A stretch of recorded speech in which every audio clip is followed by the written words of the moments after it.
you see this, it'll be 4 o'clock, and I hope you've all had just the loveliest day. Today, or tonight, or whatever, I have Chris Richards of Political Hack and Slash. Hey, Chris. Hey, how's it going, Rachel? And right before I hit the broadcast button to record this, Chris was telling me that there is actually still a single Posadist party. Yes, the communist party of Uruguay is still around. Let me look up the exact name of the party. It's just so hilarious. And this, of course, came up because we were talking about how the Chapo boys are guilty of the same leftwards punching that, like, all of the libs they hate the most are. And then we were talking about, well, what's left of me specifically, the, like, absolutely anti-authoritarian ANCOM. And I'm like, well, okay, Maoists. The Revolutionary Workers' Party, Trotskyist Posadist in Uruguay, is the last remaining member of the Fourth International Posadist. And they are one of the only groups of people that are to the left of me at this point. So, but isn't wanting to start a nuclear war kind of right wing? I mean, this is like, now we're getting into like horseshoe theory, and like, I don't think horseshoe theory is real. I think people have inconsistent political ideology. That's true. That's true. I think people can identify as right wing and actually be pretty left wing once you start looking at their policies, but the ID is right wing because they hate big government. Richard Nixon passed a lot of what would be considered now the most, I mean, he wasn't necessarily for it, but he signed his name without vetoes to a lot of the most liberal legislation that we really think of today in our history. He did the second civil rights bill. He did the first round of serious arms limitation treaties that actually got ratified by the Senate. EPA, the Environmental Protection Act, was Nixon. Now, Nixon also appointed right-wing judges who were real assholes. Yeah. Rehnquist and some of Nixon's other appointees are one of the reasons that we've had a 5-4 balance for so long, but you can't let Reagan and Bush off the hook either. But and we'll continue to indefinitely because the Democrats are not cool enough to pack the courts. The Democrats, I can't decide whether I agree with the conspiracy theorists who say the Democrats are losing on purpose. Mm-hmm. Or whether I agree with the sort of less angry left, but more genuinely left, who just think the Democrats are the biggest idiots to ever crawl out of a fortune cookie. And is it because all of their like ideology is fortune cookie platitudes? Everything is from okay. I follow you. Everything I follow you here. All right. And so, I mean, it's like the last really good Democratic legislation that we got was probably the stuff Nixon signed. All right. I mean, that's how far you have to go back. Well, yeah, I mean, God, it really, like, it hit its fever pitch in the 90s, I think, with Gingrich, really. I think Gingrich is when we sort of hit the point of no return. Yes and no. Gingrich, but also Bill Clinton. Is if Bill Clinton had not been there, and if Bill Clinton had not had his awful former and future Republican sidekick, Dick, I don't even want to remember his last name. He's a Republican now. He was a Republican when Clinton hired him. He had worked for Reagan. He's a Fox News contributor now. Of course. His thing for Clinton was the whole triangulation plan. Find a spot just right of the Republicans and camp there so that you look reasonable and humane and like you're trying to stop them from doing horrible things, and you'll be able to cooperate with them while looking like you're fighting them. Yeah. I mean, it's evil, but it's brilliant. And the problem is it worked once for one president, and they've been trying to stick to it ever since. Yeah, you know, actually, at this point, they've even gotten worse because now they're just doing the same losing strategy from 2016 exactly the same way, but with a man this time. Well, now remember, the losing strategy from 2016 was the winning strategy from 1992. The problem is they can't think of something new. Yeah, well, they all stopped maturing in like 1999. And for the 21 years since then, they've just been like desiccating, and they don't like, you get to a certain point where new ideas become difficult for you. And that's just like because your brain is there. And it's like, maybe they shouldn't be in charge of everything anymore. Maybe at this point we should really be reconsidering like how fit these people are to accurately present like all of these people who are so much younger than them, who grew up in a fundamentally different world from them. I'm going to get to Latin America, but before I do have to insert, we talk about Biden's age, we talk about Trump's age. There was a lot of talk about Bernie's age. Nobody ever talks about the fact that Nancy Pelosi is older than all three of them. I knew you were going to say Pelosi because it's so perfect. But I mean, it's like, you don't ask a woman her age, Chris. You're being sexist, Chris. Well, that's the whole thing, though. If we're going to make a big deal about Bernie being 78 or Biden being 77 or Trump being 73 or whatever he is, we should probably comment that Nancy Pelosi is 80. You think, we should probably comment that Nancy Pelosi is 80 when she sounds drunk, or when she doesn't express herself well, or when she has a big rant on CNN that doesn't make much sense. Because it would be mentioned if she were Donald Trump or Joe Biden. Like in The Dark Crystal, there's like that one, and this is like the movie, not the show. There's the one that's like dying at the beginning. Yes. And he's like literally like crumbling away and crumbles to dust when he dies. Yeah, this is what's going to happen when Nancy Pelosi leaves office, because she's going to literally die in office. You don't think she'll just sort of fade away and disappear like the Mystic did, and people will be wondering what happened to her? She'll just blow away and just like a little like woof, and she'll just be gone, and that'll be the end of her. Or like the vampires in Buffy, like we'll just we'll stake them and they'll turn to dust, so that there's not a vampire lying around to convince people that vampires exist. Yeah. Which was convenient. If the vampires turn to dust after you stake them, then no one ever finds a dead body and nobody ever thinks the vampire slayer's a serial killer. So that's helpful. Yeah, it works on both counts. Man, I never thought about the serial killer angle. Fuck talking about Bolivia. Let's talk about serial killer angle for Buffy, because like that is interesting. No, I'm kidding. You'd save that for whatever weird nerd spin-off podcast we do after gay space communism. So let's talk Bolivia. Well, Bolivia goes back a long time. Yeah. Trouble a long time. I mean, the whole reason Bolivia is actually where this whole notion of an independent South America started. Mm-hmm. What we call Bolivia, Colombia, and Venezuela were the Spanish province of Gran Colombia, mm-hmm. which Simón Bolivar set out to liberate. Okay. And originally, not all of the countries, but those three were one country until they broke apart. Okay. And then after they broke apart, all sorts of fun happened, and there were all sorts of governments in South America. But we hadn't gotten to the point where we were really interfering a lot yet. That came later. We didn't start really getting involved down there until Teddy Roosevelt's day. There had been some stuff before that. Right. But there was a war in Colombia, which at the time also owned Panama, Nicaragua, a few other things. This is when we started screwing around with them. This is when we started screwing around in Central and South America. There was a war in Colombia between two political factions, one of which was based in Panama. Right. And was initially trying to take over the whole country, but later on, after some bad turns, was fighting for independence for Panama. Okay. And so Teddy Roosevelt decided, we had a plan for a canal in Nicaragua. It didn't work out. This is convenient.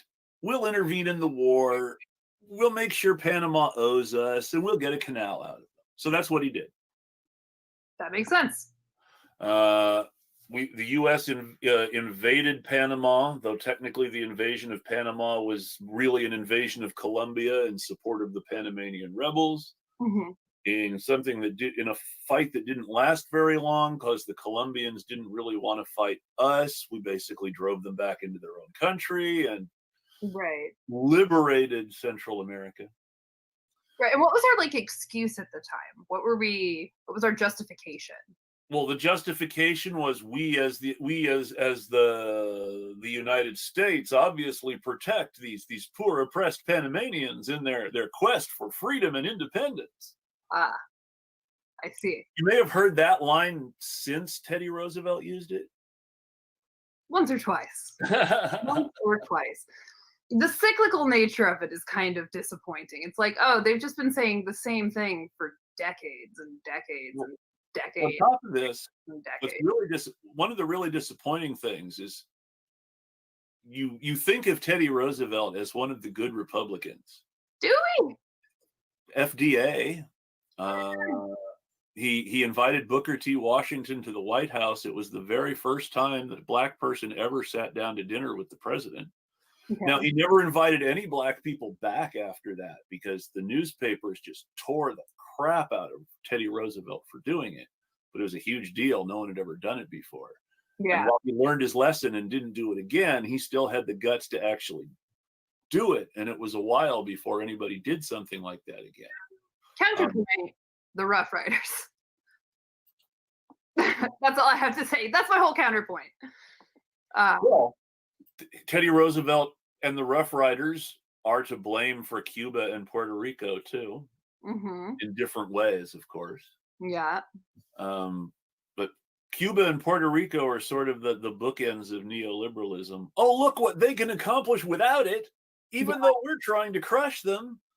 And oh, look what happens when we keep one of these colonies. Right. And I mean, I understand the material motivation for doing this, obviously anything we can do to create access to cheap resources is beneficial to us in terms cheap resources and more markets for finished goods. Yeah. It's the markets that are actually important because capitalism is in constant search of new customers. Right. I mean, even all the way back before Marx, Proudhon was smart enough to know, this thing is not self-sustaining. If they don't find some way to keep feeding more customers into the system, they're just none of them are going to have anything left. Yeah. He actually says in What is Property that, because the guy who's selling this stuff has to make a profit, the people who are making it can't afford it. Yeah, right. And it just carries on until it collapses on itself. And that's why it's an Ouroboros. And that's where the sort of modern neoliberalism of collecting rent from the government comes from. Right. If you collect rent from the government, you never have to worry about running out of customers, at least until the government runs out of money. Yeah, which, any minute now. So let's fast forward a little bit. We get to the point, Teddy Roosevelt obviously started screwing around in South America. And then Woodrow Wilson just drove it into overdrive. Okay. We had, at one point, we had troops were fighting in, or were occupying every country south of Mexico. Every one. Yowza. It started with Guatemala. Okay. Well, actually, no. It started with Wilson intervening in the Mexican Civil War and imposing a naval blockade on Veracruz and saying to Mexico, we really think you need to let so-and-so win this civil war. Okay. And while that didn't really settle it, it pretty much made it inevitable that the group that called themselves the Constitutionalists were going to win in the end. Right. And they were, of course, the least radical and the most liberal in the sense that we would use it today. Right. Of the parties. By today's standards, Zapatista was an ANCOM, and Pancho Villa was sort of an anarcho-syndicalist. And neither one of them was looking for anything like the liberal state that had existed before. They were both pushing different kinds of property reform. Right, and so that's kind of where the modern left movement that is now in South America came It from. all starts really in a lot of ways with both the resistance to the U.S. after we got done in Mexico and the sort of Pancho Villa Zapatista thing in Mexico during the revolution. Okay, okay. Pancho Villa and Zapata only met the one time. Hmm. But after they met, the entire conflict was basically the constitutionalists in Mexico City trying to make Zapata and Villa happy while also trying to find people to get rid of them for them. And eventually Pancho Villa and Emiliano Zapata were both assassinated. Mm-hmm. Naturally. I mean, like, what else do they do, right? Like, they kill us. They always, because our message is too appealing, and the only thing they can do is kill us, so they kill us. Pretty much. Mm-hmm. But people are still listening to Zapata in that part of Mexico today. Yeah, yeah. I know it's one of the like go-to references people like to make when they're talking about like successful socialist experiences. Like, what was that? Successful anarchist experiments too, because I mean, they basically you can the Mexican government really can't do anything down there. Nope. And their land reform has been reasonably successful, and they're doing really well at feeding themselves. Yep, they've got their own policing and everything. They're doing fine. It's totally fine down there. It's great. And then so after that came the Banana Wars in Central America, where we invaded Guatemala and Nicaragua and Honduras and broke off what's now El Salvador from one of the other countries. Right. And had troops everywhere in South America. One of the reasons it took us so long to get into World War I is Woodrow Wilson had not finished conquering Central America yet. And then under the presidents that followed Wilson, what you actually see, though Harding and Coolidge had wars, they escalated too. Did I lose you? Hey, sorry, no, I have to let my cat out. I was trying to. That's cool. No, I was just. Yeah, my cat's asking to get out of the door, and she's very loud. But I'm still here. I'm just going to give you the fair enough. Off. Yeah. So after the Banana Wars, where we were pretty much occupying everything, we had a slow period of rollbacks where Harding pulled troops out of one country and Coolidge pulled troops out of another, and eventually, under Herbert Hoover, we pulled all the troops out of Central America except the original troops in the Canal Zone in Panama. Okay. So at this point, we're just in Panama. I don't know. And that's where World War II starts and distracts us again. Okay. After World War II, things get really interesting because you have the Cold War. Okay. You have Cuba. Before Cuba, under Eisenhower, you have the first two big flexes by the CIA, where they helped the British take over Iran, and then successfully helped the Guatemalan army take over Guatemala. Guatemala was bananas again. The president of Guatemala, Jacopo Arbenz, was going to nationalize the banana fields and throw the United Fruit Company, which is Chiquita Banana now, out of the country. And they said to President Eisenhower, "You can't let us be thrown out of the country. How will you get bananas?" Right. Well, we'll buy them from the Guatemalans. But if you buy them from the Guatemalans, they'll cost more. All right, fine, we'll send the CIA. Because that was the thing. Eisenhower, having just won World War II, Eisenhower hated the idea of invading other places. He ran for president because he wanted to stop the fighting in Korea. Right. But even though he didn't want to invade other places, he was convinced, well, we can do this without killing nearly as many people or risking any American lives with this new CIA thing. And his secretary technically doing a war. and his Secretary of State, John Foster Dulles, was a huge corporate goon. Right. And his director of the CIA was Dulles' brother, Alan, who was worse. Right. And so then that gets us to where we were, to where we came in the 80s, where it's just, well, 60s, 70s, 80s, you have the dirty wars. Right. Where the CIA was everywhere in South America, making friends or setting up all the fascist dictators, the worst of the worst. People were disappearing. People were being killed. There are still people whose families don't know where they are in some of these countries because they died a long time ago and nobody ever told their families where they were buried, or they were dissolved in lye, or all sorts of other gross things. Yeah, just typical genocide stuff. Well, is the whole night and fog thing where you wanted to terrify people by not letting them know what happened to the people you disappeared. Yeah. Yeah. And that eventually brings us to Reagan in the 80s and the drug trade. Mm-hmm. As is in the 70s and the 80s, where we basically set up the Colombian drug cartel to fund the Contras. Right. And the Contras are some of the most heinous stuff we've ever participated in. I mean, why Ana Navarro supports Biden. Yeah. Her father was one of the people who actually skinned folks alive for the Contras. Yeah. Yet. Actually, let's take a little diversion. Let's talk Contras. Because if I'm remembering this correctly, the Contras were the ones who were like putting people's families' heads on the dinner table. Is that right? Was that them? The Contras were, that sort of thing. Then now the El Salvadorian death squads were doing that sort of thing too. Yeah, yeah.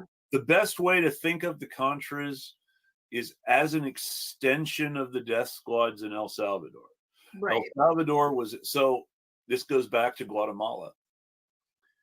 When we took over Guatemala, we put a group of youngish army officers, colonels and brigadier generals, not the top brass, in charge of the country.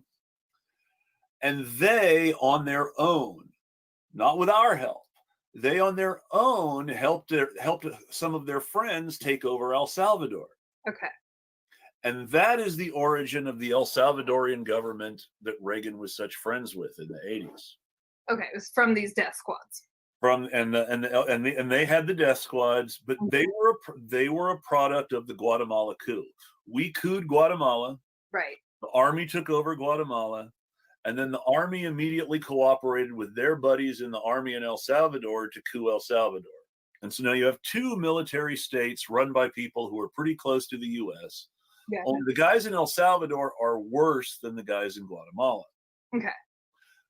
And the only reason the guys in El Salvador aren't taken care of in some way because they just made people, even the U.S., look bad, is because they were friends with the folks in Guatemala, and they're like, no, they're taking care of our stuff so that we don't have to, so that you don't have to. Don't worry about it. Okay. And then a similar group to the people in charge in Guatemala came to power in Nicaragua. They were not liked. And a series of political struggles emerged. It was not coups or civil wars. It was the sort of hybrid politics you get in South America, which is the sort of punch him in the face democracy that they used to have in Europe during the 20s and 30s, where the two political parties would have rallies, and one party would go bust up the other's rallies by starting street fights. Right. Kind of like the clashes we have currently between like Antifa and the right-wing militias. That's not a terrible example. Mm-hmm. Another good example that people use is like when Mussolini put thugs together to beat up communists. Right, brown shirts. Is that right? Or when black shirts in Italy, brown shirts in Germany. Gotcha. Okay. They had much nicer uniforms in Italy, even if the Germans were more effective in the end. They did. I don't know. Hugo Boss did some fashion boy stuff, like.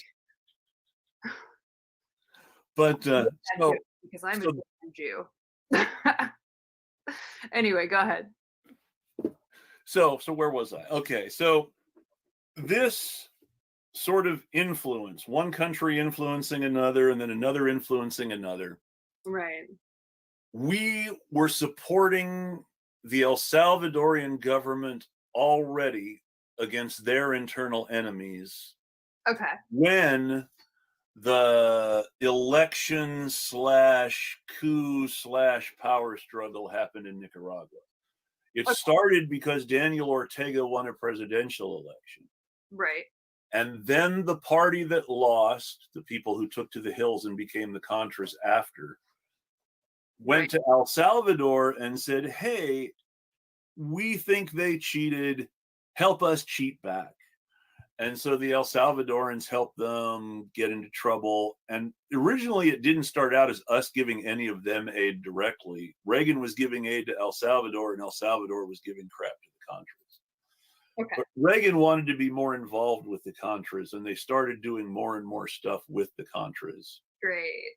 Elliot Abrams was sent to be the ambassador to Honduras, during which time he spent nearly all his time trying to overthrow Nicaragua and help the Contras. Right.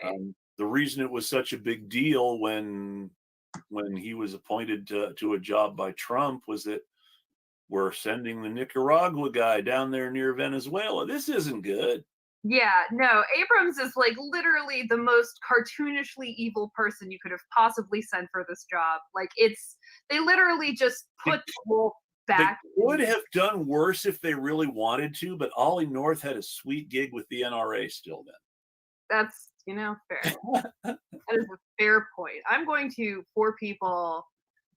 pull up this picture of Elliot Abrams really quick because this dude looks as evil as he is. And it's such a rare moment. Like Donald Trump looks like a punchline.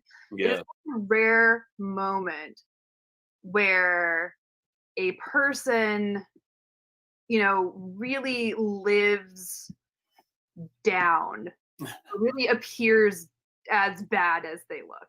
One hopes to. It would be nice if all people were so obvious.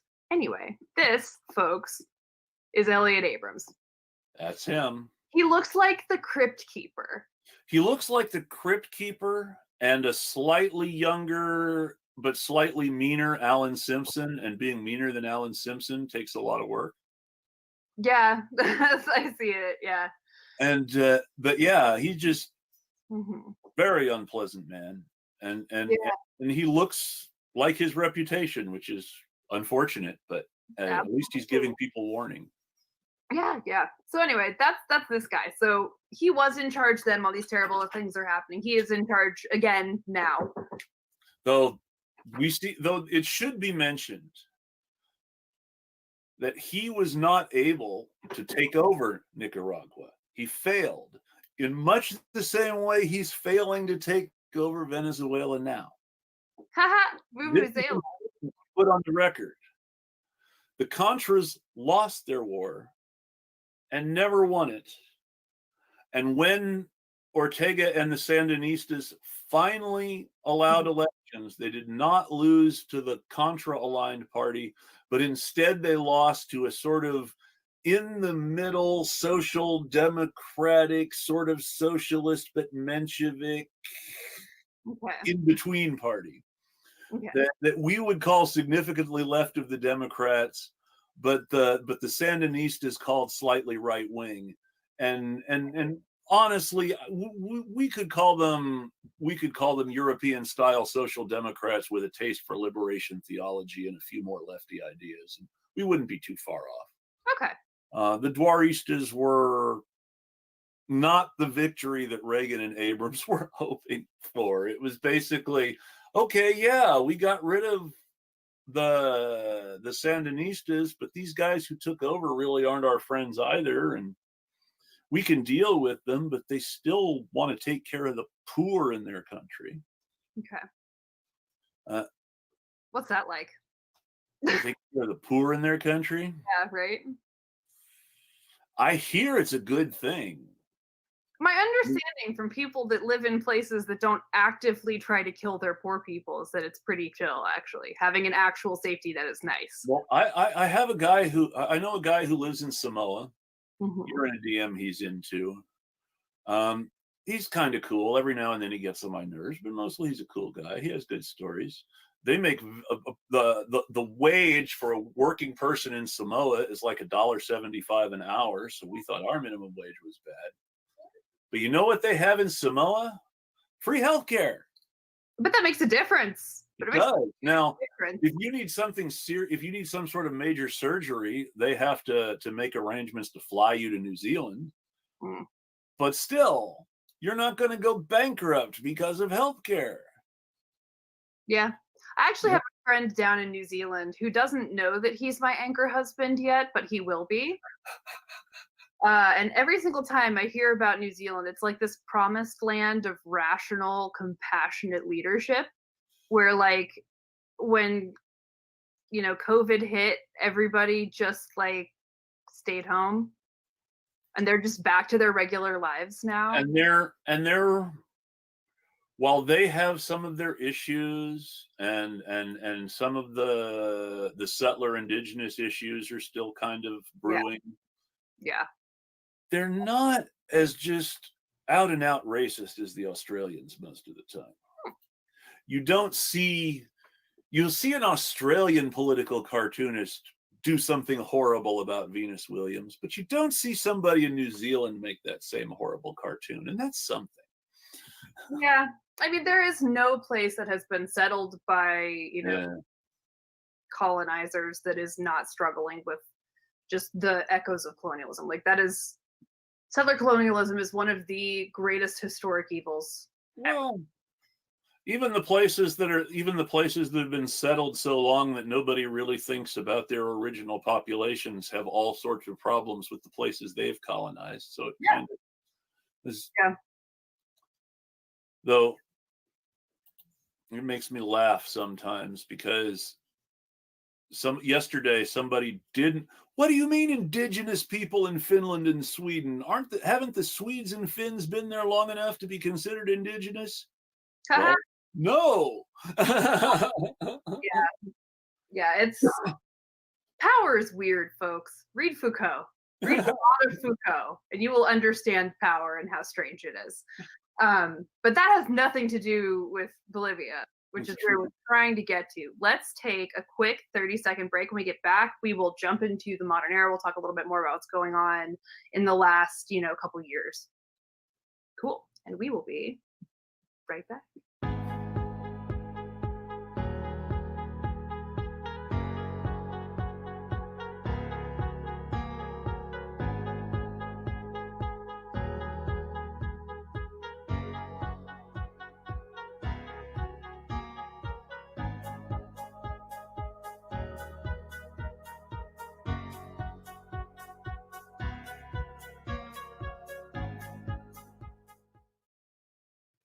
Hello, friends.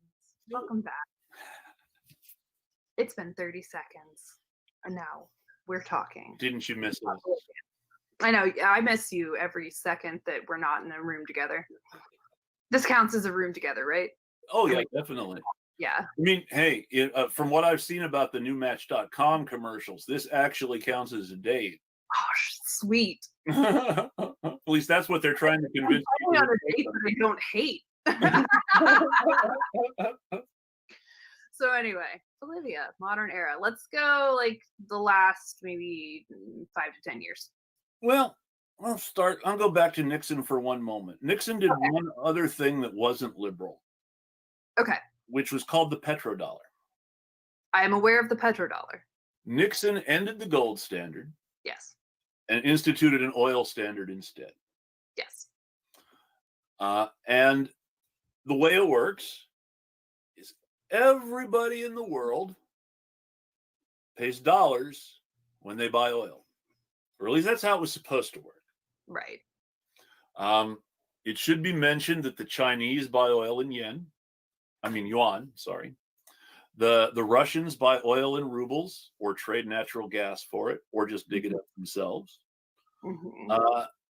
the Japanese do buy their oil in dollars, but they have a set currency exchange with the US just to trade yen for dollars so that they can do that sort of thing. And they are not afraid to go into debt. In fact, a few years ago, Wall Street bet against the Japanese economy, and the Japanese economy slapped Wall Street upside the head. They're going to default on their debts. This is our chance. Oh my gosh, they just borrowed more money from different people and paid us back. What are we going to do? Japan gets it, is what I think. Japan gets it. Japan knows that this is a farce. They're in on the joke. I like you, Japan. I say this, Japan. We're in on the joke too. Dick Cheney actually said to someone in an interview once that deficits don't matter while he was vice president. And it's like, well, if deficits don't matter, why can't we have some universal health care, bitch? They never will. But they will never, ever understand this. The point of the petrodollar, though, is that anybody who doesn't use it and is less powerful than China or Russia is automatically one of our targets. Ah, I see. Wesley Clark did a thing where he went on and he did the thing that military people aren't supposed to do, where he said, well, we had a plan, and this plan was we were going to knock off these 7 countries. And he started naming the 7 countries, and it's places like Iraq. Oh, yeah, we knocked them off. Libya. Oh, yeah, we knocked them off. Venezuela. Yeah, we've been trying to knock them off nonstop. Right. And these were all the countries that had gone off the U.S. petrodollar. Afghanistan, while the Taliban was in charge, started trading opium for oil with Iran. Because Iran needs opium for their excellent medical industry, but they don't have a large supply themselves. So they get it from Afghanistan, they trade it for oil. Totally rational. Venezuela and Libya essentially established their own petrodollar, where they insisted other countries buy oil from them using their currency. Mm-hmm. I wonder why we destroyed Libya and are trying to destroy Venezuela. And things like that. There are other countries that went off, and we've been messing with them in various ways. Iraq, because they had their own oil, decided they were going to let the French pay francs for it. That didn't go well. Now, how do we benefit from the petrodollar exactly? Like, how does that threaten us when people get off? The easiest way to put it, and this is the way somebody explained it to me, I don't agree with all of their argument, but this part is right. The petrodollar means that we, in our dealings with other countries, are trading paper for stuff. And other countries in their dealings with us are trading stuff for paper. And we can print infinity paper. We can print infinity paper because it's our paper. Yes. This is the principle that covers our defense budget, because our infinite defense budget protects our infinite supply of paper by threatening all the countries that might threaten our paper for stuff racket. Now, there are other countries that are able to trade stuff for stuff, or paper for different kinds of paper, and then paper for stuff. But only a handful of countries are in the paper for stuff business the way we are. Right. And it's really that paper for stuff business that makes us the superpower. I mean, it's an incredible grift. It is. It also means that even though we only became the biggest fossil fuel producer in the world under Obama, we have a near monopoly over the world's actual oil supply, because it's American companies and companies that belong to countries that are closely allied with America that dig up or buy the oil. Yep. There's a book that everyone should read. Things have changed a little since then, but the principle still holds up. There's a book called The Seven Sisters about the original Big Seven oil companies and their history. Okay. They have always been a cartel. They have always been more interested in their own profits than in any sort of national security.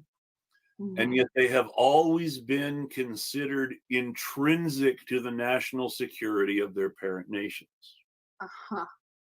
So BP, which was British Petroleum for years, was literally for most of its existence a wholly owned subsidiary of the British government, just like the BBC. It was the British government's oil company. Okay. They were allowed to compete with other companies. They were allowed to sell to other people. They were allowed to make money, but they were expected to sell to the British Navy at a discount in return for the rest of that. And Britain went out, the UK went out of its way to make sure BP got sweetheart deals in places like Iran to make sure that they could supply their Navy. Right. Shell, which was founded in France and run by Frenchmen, but owned by the British and Dutch royal families. Okay. Royal Dutch Shell. Most people don't understand it's Royal Dutch Shell. It has had all sorts of dealings with the French government over the years. Most of its CEOs have been French. Naturally. Partnership between the British and Dutch royal families, or at least it started out that way. Of course it is. And Shell was always maintained to a certain degree as a backup for BP. So that, well, if we can't trust these guys we have working for us at BP, we've got these guys here at Shell as a backup. Okay. And you got the Texaco and the former Standard Oil sisters, Mobil and Chevron and Exxon. And you have Gulf. And the other one, Shell, BP, Texaco, Mobil, Exxon, Chevron. No, that's them. That's the seven. Cool. And so all the gas stations you see, like still.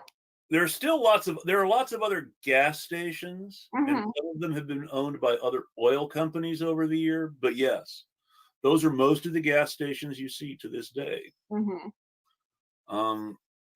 And some of the other gas stations, some of the other people who have sort of broken into the oil business from time to time, have always had to have some sort of angle they were playing in order to compete. Oxy, which was big for Occidental Oil, which was big for a while in the 70s and 80s, started because a French tycoon named Armand Hammer put a whole lot of money into an oil company and then got a whole lot of help from the Russians to undercut U.S. oil prices, and then he bought all his oil from Libya. All right. So it's almost like this entire story sort of weaves back and forth around the United States trying to control the entire world's oil supply. Well, in Bolivia, it's less oil and more what's going to replace oil if the Green New Deal and the green capitalists have its way. Yes, which is, of course, lithium. Bolivia has a massive supply of lithium. Right. One of the biggest reserves in the world. The biggest lithium reserve in the world is either Bolivia or Afghanistan. Why do you think Biden doesn't want to leave Afghanistan, I wonder? Gosh, I wonder.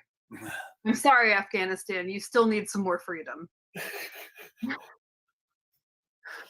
But haven't we had enough freedom? Right. Have we not given them enough freedom at this point?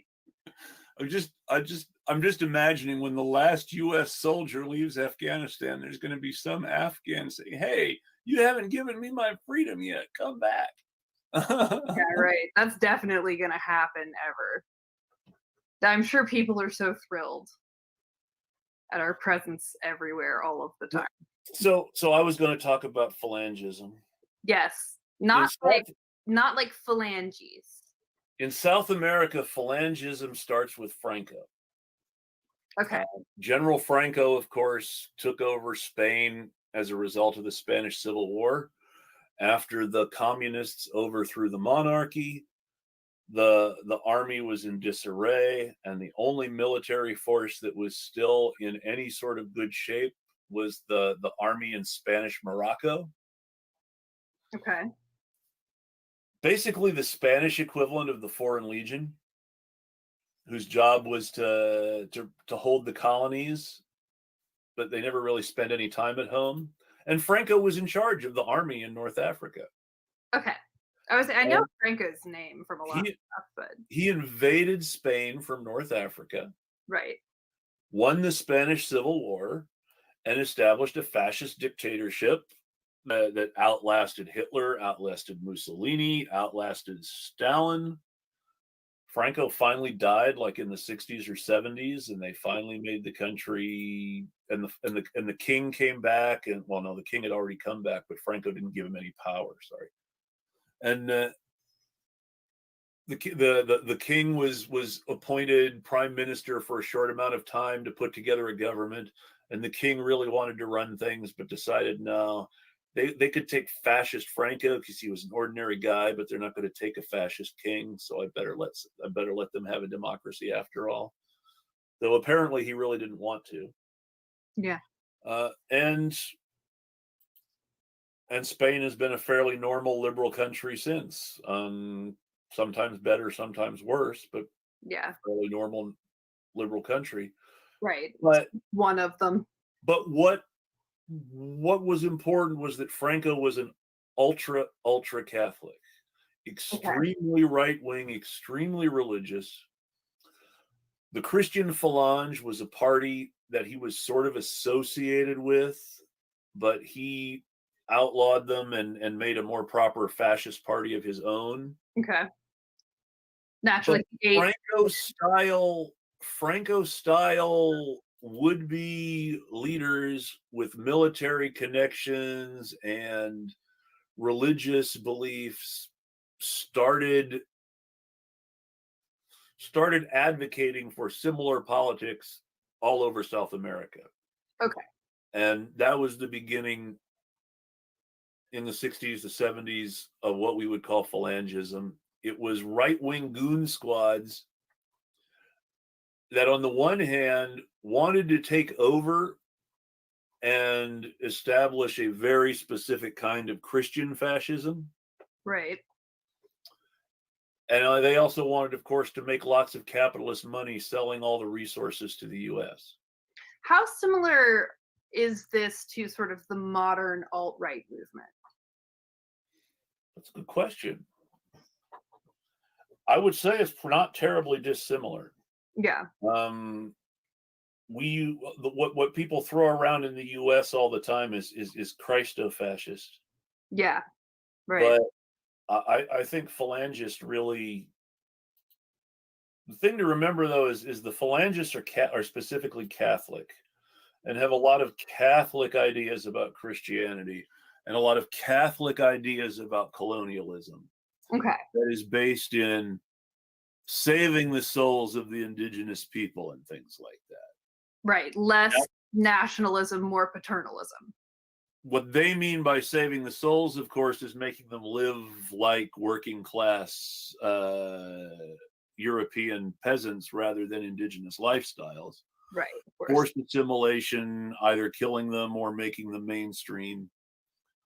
And of course, a lot of times, the same as it is with our right-wing Christian religious grifters here, it's all about money.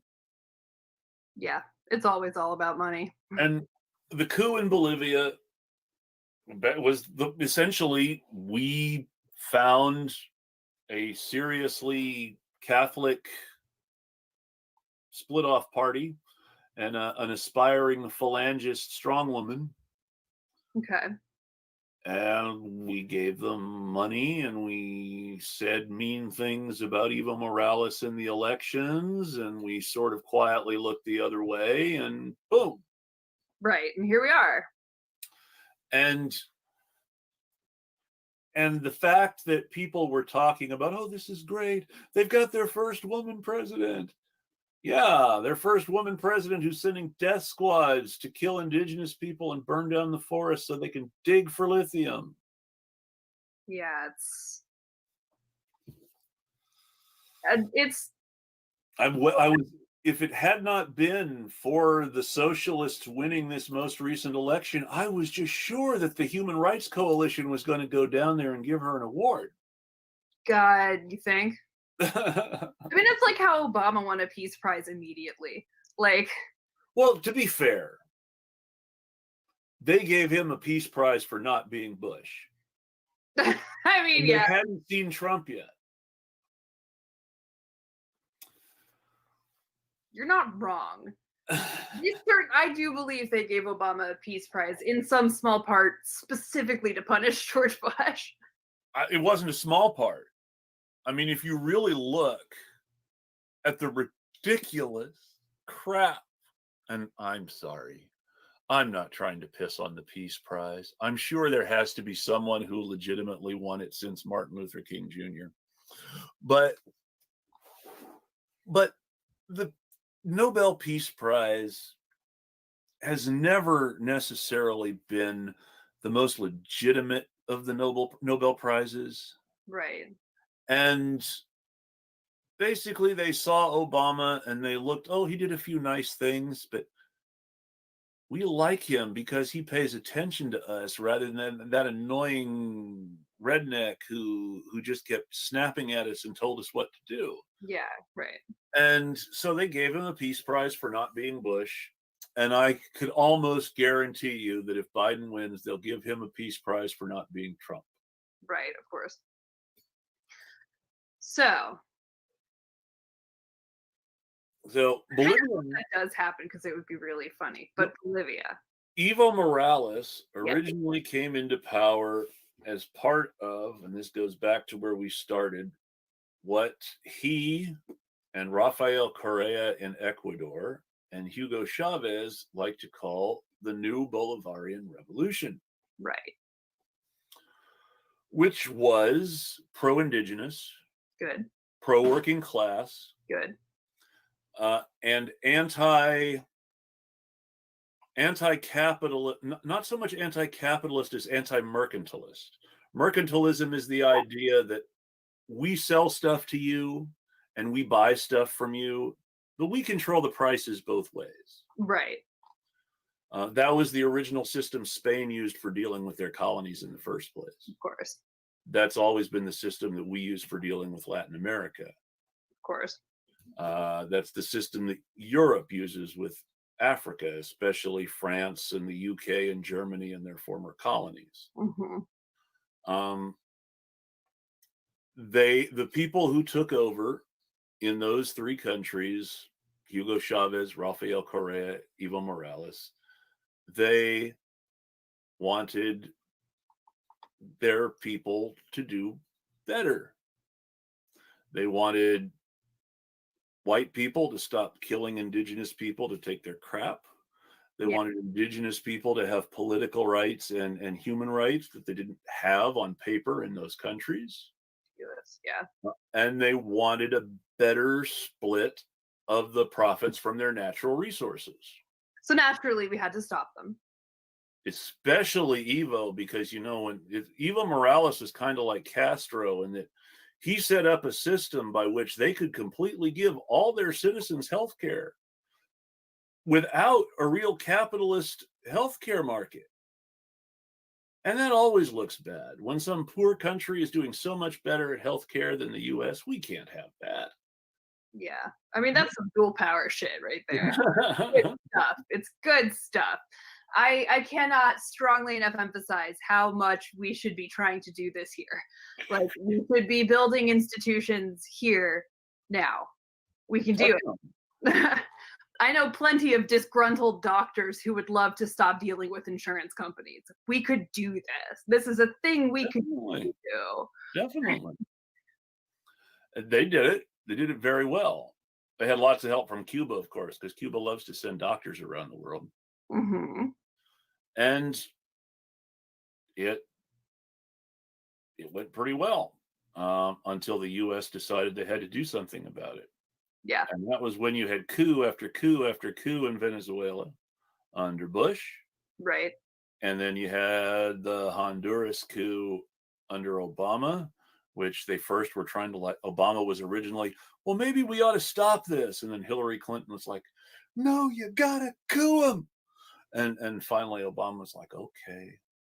Fine, we'll do the coup. And it was one of those moments where lots of people who had liked Obama and had made excuses for some of the other stuff were getting really excited because he was talking about protecting democracy in Honduras. And then all of a sudden it's like, what? Psych. No, Yeah. you weren't going to do that. They're never going to do any of it, folks. They are never going to follow up on those promises. They don't actually believe the things they say. They did follow up on a promise this time. They did. They said, we promise there will be a fair election after this. This is not a coup. This is not a coup. They're just throwing Evo Morales out for breaking the law. They're going to have a fair election. Everybody will be able to participate. Don't worry. Yeah. They had a fair election. It didn't go well for them. No, they got crushed. They got crushed in the fair election. They the fact that they were able to figure out the presumed winner from the first 20% of votes they counted. He hit 50% immediately. It was like by the 50th percent of the vote that they counted, it was all his, just incredible smashing victory, which is great because we did everything we could to stop them, literally short of literally invading them. That was the only thing we didn't do, was literally invade the country. And I wouldn't entirely write that possibility off, frankly. It would. That's where Biden wins the election. Yeah, I mean, it would not surprise me if in the next 10 or 15 years they come up with some reason. I haven't seen it myself, so this is apocryphal. Someone told me about it, and I haven't seen it. Okay. But someone did say that Biden's campaign has already come out with a list of sanctions they want to slap on Bolivia once he's elected. Great. I'll have to fact check that and find out. We don't know if that one's true. This one's apocryphal, folks. For folks who don't know what apocryphal means, this is hearsay. Someone told us, and we haven't confirmed it yet. Yes. But it wouldn't surprise me at the same time. Not at all. The more history I learn that didn't come out of a Georgia State U.S. history textbook, the more I realize that our government is capable of extraordinary atrocity and has done so regularly and frequently and recently. Really recently. Today, currently, if you want to consider concentration camps, right? Definitely. If you want to think about just everything that we're doing sort of national or internationally, I mean, we're a terrible toxic force. We're coercive, we're violent, it's bad. Seeing Bolivia stand up to us is really kind of great, actually. I'm happy for it. The United States is so bad that there are people who say Japan doesn't have to apologize to any of the countries they did bad things to in World War II until the United States apologizes for dropping the bomb on Japan. Now, Japan during World War II was so bad that a tankie told me and said on Twitter, Japan was so much worse than Imperial Japan was so much worse than the British Empire. What? Yeah. Okay. Well, first of all, this is the thing I say all the time. Don't compare atrocities for which one is. No, but that's true. But this is an anti-British, anti-American tankie and saying Japan was worse. Yes, even they. And I mean, that's... And immediately started... real serious thing. She immediately started catching flack from other British tankies who wanted to explain why the British Empire was worse than Japan. Right. But that doesn't change the fact. Imperial Japan was bad enough that if you were going to compare atrocities, they could actually be worse than the British Empire or the United States. At the very least, they're on the same level, right? At the very least, they're on the same level. It's like, and those are the only people historically who compete with us on that level are Stalin's Russia, Yeah. Hitler's Germany, and Imperial Japan. Yeah. Which is depressing. Well, it's very Machiavellian, right? Like, as long as your system is being decided by who wins at all and any cost, right? Then your system will fall to the most predatory people among you. Mm-hmm. The only way we are going to get different results is if we change the system itself. Exactly. And that is a huge, huge thing to do. We have a lot of hearts and minds to win. But I do believe it is possible. I think Bolivia is a beacon of hope right now. The fact that, they really held their ground there is incredible. Hopefully they actually get to, have control. Hopefully they are not prevented somehow from enacting this. I mean, I know, like you were saying before, those sanctions seem entirely possible, unfortunately.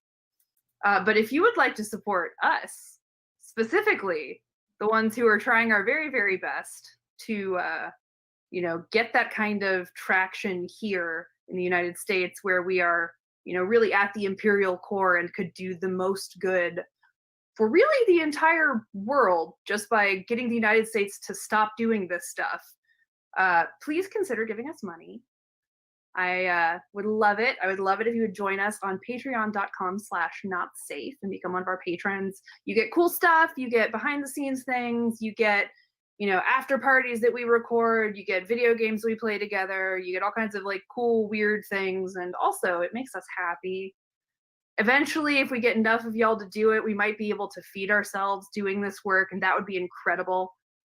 Right now we are actually losing money just a little bit.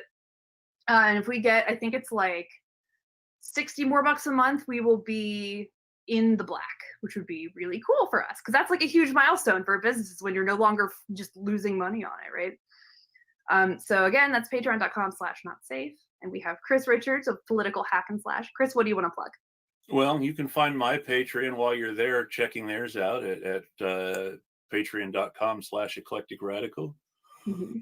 Mine is not as well caught up as it used to be, but you can find stuff that I've written. You can find Political Hack and Slash episodes with myself, Niall Elcom, and some of our great guests. Right now, it's mostly on it. older shows. Yes, Rachel Kahn was our guest. That's a great show. We have also had Brandon and Kennedy on as a pair and each individually. Yep. And one of these days, we're going to get all three of you on at the same time so we can do the big panel show with the five of us. Mm-hmm. When the stars align and we're all in the same. Yeah, actually, all four of us, God, I can't even count. It's late, y'all. In real life, it's late. I know for you, it's like 5 o'clock, but for me, it's late. Earlier today on our live stream, we actually had all three of us. We had the OG3, but yeah, we're all doing so many things now. We all have side podcasts and we all have like other stuff going on. We're just busy. It's hard. It's hard to coordinate this many people. Saving the world takes work. Really does. But you guys are doing good things and I like it. Yeah, and I mean, I love the stuff y'all do. Y'all are so entertaining and so frankly informative, way more than I feel like I ever have been. So I love what y'all are doing. You're so great to everybody in like our circles. You're very supportive and wonderful. We love you dearly, Chris. Well, I love you guys too. I just want everybody to get along and have fun. Yeah, right. Like we could just be hanging out. We could just be vibing. We don't have to be doing this. We could just vibe. Just vibe. Anyway, thanks for being with us, everybody.